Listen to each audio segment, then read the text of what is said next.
Hirap. At wala na po kayo makain, kaya ito na lang kami ulamin. At ito na lang kakain. Wala na po kasi kayo makain, kaya ito na lang po. At magkakilaw po tayo nito ngayon mga kamasibik. Kilaw. Ayan, o ito o. Yan. Yan, the best na. At may luya po.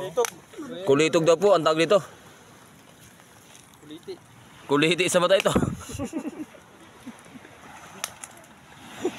Ayan mga kamasibik, andito po kami sa, sa may bunganga ng ilog. Wala po kami nahuli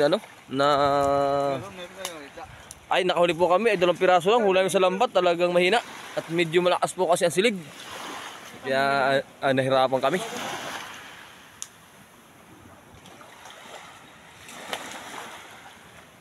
Ayan, kaya kami po ay magkikilo ng kulitog.